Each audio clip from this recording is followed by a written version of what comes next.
Well, here we are. He pops in, Coach Seidel. We just kind of gave you a quick preview of a recap of last season. What kind of things do you build on from what you had last year? Yeah, I think one of the things that we've talked about constantly is improving from year to year and just watching those young guys kind of develop and form bonds with each other, and get ready to take that out onto the football field. We're real excited about obviously having the Twins back for another season. A couple guys that went over 1,000 yards rushing each last year. They counted for 20 some touchdowns for us. So they were a big part of our offense, but also welcoming in some new guys, some new faces. Coach, talk to me a little bit about last year, comparing it to this year. How are practices different? Talk to me about the benefits you have of this year not having the COVID restrictions. Yeah, I don't like to get too into the weeds of it, but there were things that took us away from normal practice time last year when it came to social distancing and all the temperature checks and everything like that we had to do. That it's felt a lot more like normal football season this year. We've had the ability to just kind of get right out onto the road and kind of hit the ground running with some of these new faces that we're trying to bring along to get ready to go for a lengthy run here, what we're hoping for. When you look at the prospects that this year bring, and like you said, the returners that you're bringing back this year, what are realistic expectations that fans should have of this football team? Yeah, we talk all the time internally about we just want to take it 1 week at a time, but we've not been ashamed or shy about the fact that our goal as a team is, and it has been for all three of my seasons here, we want to make the playoffs for the first time in school history. And this is a group of guys that really believe that they could be the group to do it. We've got some things that obviously have to happen first, and we talk about just go out and win the day and the rest will take care of itself. But those are our team goals. Talking and looking a little bit at your defense, certainly an area that can be improved upon from last year. What are some steps you're looking to do to improve that, and any sort of game plan changes or anything like that you're looking to change going into this season? Yeah, I think that's a great question, Ty. And, defense was one of the things that my coaching staff and I really sat down and looked at over the offseason. I've got a great defensive coordinator in Wade Smith who, also spends a lot of time with the offensive and defensive line guys. And we talked about, wanting to get faster as a team and just overall increase our team speed. So I have to tip my cap to our track coach, Kyle Billingsley, who took my guys on with some of his track guys, even the ones that, maybe don't run for him. And, he got together with them and he put together an off-season program, and we've seen our team speed increase. We were pretty quick last year. We're going to be very quick this year. You guys run that triple option offense that I, as a Georgia Tech fan, know more about than most. But what is it about that offense that gives you guys an advantage every week? I know it's so hard to prepare for. You can't really practice for it if they're running it correctly. What leaned you towards that, and what kind of advantages does it bring you? Yeah, so when I came on board as the head coach, Wade Smith and I and Jamie Regai and I, we had all kind of sat down, and we had all just come off of watching the state championship games. And one of the things that we noticed was the teams that were winning the state championship that particular year in Division 7, 6, 5, and 4 all seemed to run some variation of the triple option. And so what we decided to do was to implement some of those principles into some of the stuff that we already do. We've always had the power run game in there. We've always had, what we like to call the wham play, where we bring a slot receiver in motion and kick out the end. And it just made logical sense for us out of the pistol to be able to kind of do that. It's going to take on a little bit of a different look this year with split backs for most of the time. But we think that it gives us an advantage because you have to be incredibly disciplined if you're going to play against a triple option offense. Yeah, and just to add on to that, like, how many coaches do you think that run the triple option watch the highest level of the Navies, the Armies, the college and the used to Georgia Tech, the college teams that they're used to run it and run it so well? I mean, do you pick the brains of those coaches when you watch those games on film and say, oh, they're doing this with the triple option, it's a good idea? Yeah, so if Georgia Tech or Army or Navy or any of the service academies, if their coaching staffs are at a clinic somewhere, I'm trying to get onto that clinic and just learn as much about some of the nuances that they can, provide, that we can kind of take away and find some things that make a lot of sense for our offense too. There's not, we don't run it from under center like some of the traditional service academies will, but I was really interested a couple years ago when Navy decided to do theirs out of the pistol formation. It kind of mirrored exactly what we were hoping to accomplish. And so we were able to kind of pick some of those guys' brains and just talk ball with a few of their coaches, and get some ideas about, hey, this is the way that we run the midline read, and this is the way that we're reading on the end. Here's how we teach our undersized offensive linemen to block those guys in the SEC or the Big Ten or the Big East or whoever it might be. I'm on the offensive line for the Sebring Trojans, coach, and I ask you to show me a player that you want me to model myself after, whether it be professionally, high school, college ranks, whatever. What's a player you're naming and why? Yeah, for this year's team, I think that the guy that I'm going to go to right away is Brady Whaley. Brady's a kid that, he hasn't always had the fastest feet. He hasn't always had the, strongest body frame to play the offensive line, but he shows up and he works his butt off. He's a smart kid. He's either a 3.8 or a 4.0 student in the classroom. He's not a real rah guy. He's never kind of, an issue in the locker room or anything like that. He just shows up and works every day. And those are the kind of guys that you love along that offensive and defensive line.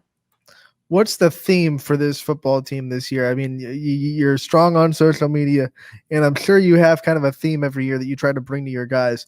What's the theme this year for Sebring football? Yeah, so our kind of tagline that we've been using this year is "For the Honor." It's a line right out of our fight song. And it just kind of embodies everything that we want this season to be about.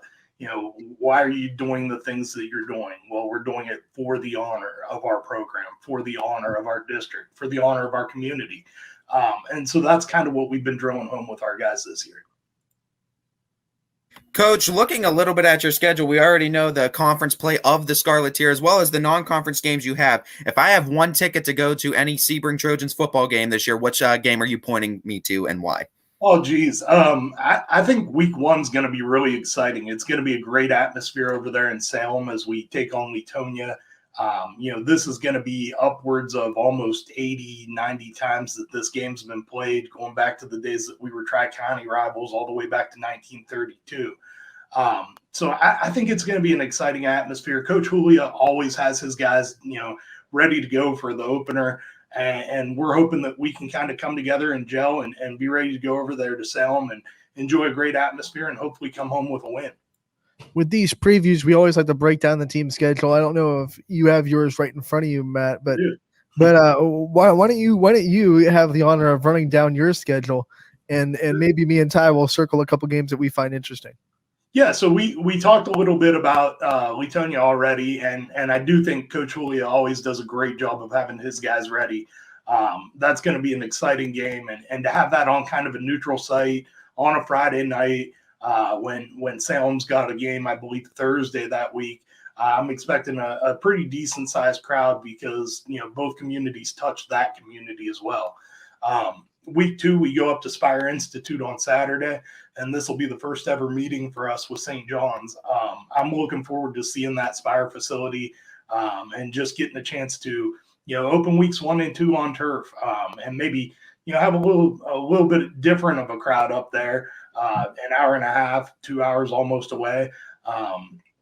Could make for a really interesting situation. And then in week 3, we welcome in Matthews and Coach Bill Bourne, who's a legend in his own right. I'm looking forward. I haven't had the opportunity to meet Coach Bourne yet, but I'm looking forward to the opportunity to play against him, a guy that's been around the game for longer than I've been alive, honestly, and just looking forward to having that game. Then we open up league play with Waterloo. That was a great game last year. They've kind of implemented week 4 in our league as a trophy game week, and so they call it rivalry week. We do have a traveling trophy with Waterloo that currently it's at our place. 2 years ago it was at their place. So we're looking for the tiebreaker game this year.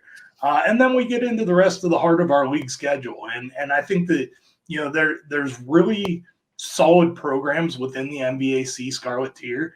And obviously that starts with Springfield, who luckily we don't face them until week 10. So we've got some time to prepare for Bo Brumgard and for Coach Guerrero and his staff and the good things that they've done over the past 2 years. And as a league, I think we're all very proud of the success that they've had. But, you think of programs like McDonald and even now with Mineral Ridge, who is really taking strides towards becoming one of the powers in the league. Western Reserve, Jackson Milton. Louisville's going to be an interesting game for everybody this year. I've heard their coach say multiple times that they're planning to air the ball out a bunch. They want to throw the ball 50-plus times a game. So it's just a little bit of a difference when usually we're an 80-20 run-pass league. That game you're going to have to prepare a little bit differently for. And obviously, Vinny Ballone's a really talented quarterback that can do some things that you've got to be ready to take care of. Speaking on that game, Coach, that was actually the game that I circled for yours, and it was an interesting game because I liked the matchup. I liked the run style offense versus the obvious pass offense that Vinny Ballone's going to bring on this. Talk to me a little bit about the stylistically different offenses that we're going to see in this matchup, and stylistically the different defenses we can expect to see from both teams too. Yeah, it's going to be really interesting, and that's one of those games where the fact that we're multiple defensively comes into play. We've got the ability to drop into, 4 into coverage, 5 into coverage. We might even see 6 into coverage sometimes in that game. But it's just, it's a different mindset that you have to have going into that game because we're so geared up all the rest of the season on stop the run first, that you just kind of have to take a different approach towards it.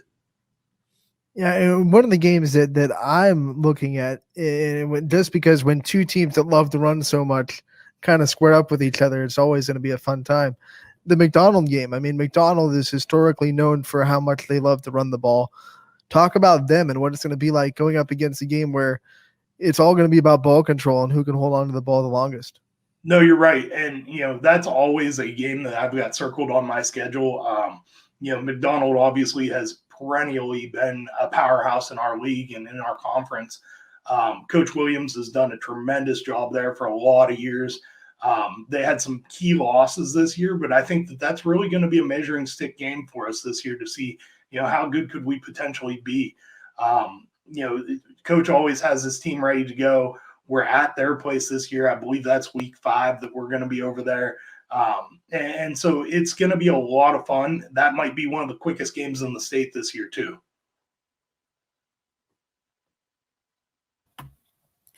Talk to me too, Coach, a little bit about your team. Where you see strengths on defense. You have a lot of returners on both offense and defense. We did a little bit on the offense. Defensively, we know the Fredericks play both ways. Another guy, Ruzek, is another one. Justin Belt. Talk to me a little bit about the defense. What you expect from them having that year under their belt. A lot of them on a very young defensive staff. No, you're right, and there were a lot of those guys that were coming into their first year last year, their first season of playing football, maybe since junior high or ever. And it was interesting to see the development that they made over the course of the season. I think that one of the real strengths of this team this year is going to be our team speed in the back end of the defense. I think, at the linebacker position, we're extremely quick, obviously with the ends on the out, or with the twins on the outside. And then throughout our secondary, we've just got guys that can really turn it on and burn. And so we're going to look to take advantage of that team speed. Coach, we definitely look forward to covering and Sebring and all the games on the schedule. And we hope that you guys make the playoffs too. And if you do, I think you're going to be used to traveling because like you said, week 2, you're going an hour and a half away. I mean, inevitable if you make the playoffs, you're going to have to travel at some point. Absolutely. So your team's going to be used to traveling. Yeah, and it's a unique year for us too because we've got 6 road games this year. We're going to truly be some road warriors this year. And we've only got 4 home games this season. Obviously, when Southington had to make the decision that they were going to go to a league-only schedule and try and do it that way to get their numbers up, we had to give away one of our home games to be able to get a favorable matchup with the Ashtabula St. John team. And so we didn't mind traveling to have a better fit for a game.